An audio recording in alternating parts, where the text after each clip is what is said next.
I could write the word cat on a piece of paper.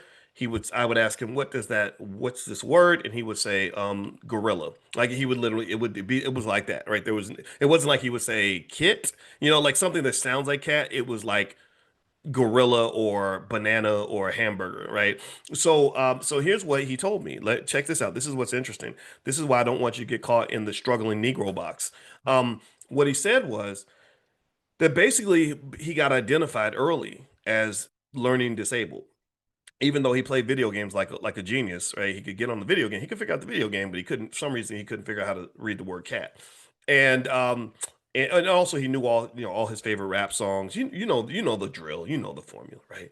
And he knew how to get a gun. I didn't know how to get a gun, but he figured out how to get a gun. I didn't know where to get a gun, and so what he said was he would go to school every day, and they because he got identified as learning disabled, they put him in a room with other learning disabled black boys. So it was mostly black boys in this room. Y'all know how the public school does. They really don't want your son to be successful. That would disrupt the whole system. There's a whole economy built around black failure and black struggle and black pain and black incarceration. I mean, billions are made just from incarceration alone.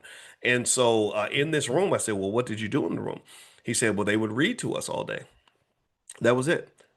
They didn't bother to teach them how to read. They just would read to them because they're like, because obviously you're mentally disabled, and because we care about you, air quotes, we're not going to force you in stress, to do this stressful thing like learning how to read." And so as a result, he never learned how to read, but he heard a bunch of stories because the teacher would just read to them all day. And even when they were 16 years old, he would read to them like they were seven.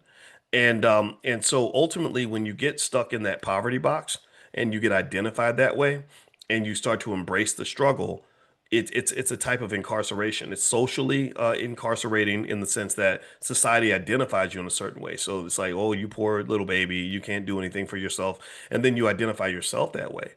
And what I find a lot of times with wealth, the reason I've had some people get really violently angry with me for even speaking on the possibility of black people building wealth, they get angry because that just disrupts their whole identity of themselves. They're like, wait, who are you, Negro, talking about us being financially secure? Of course, everyone has to go to work.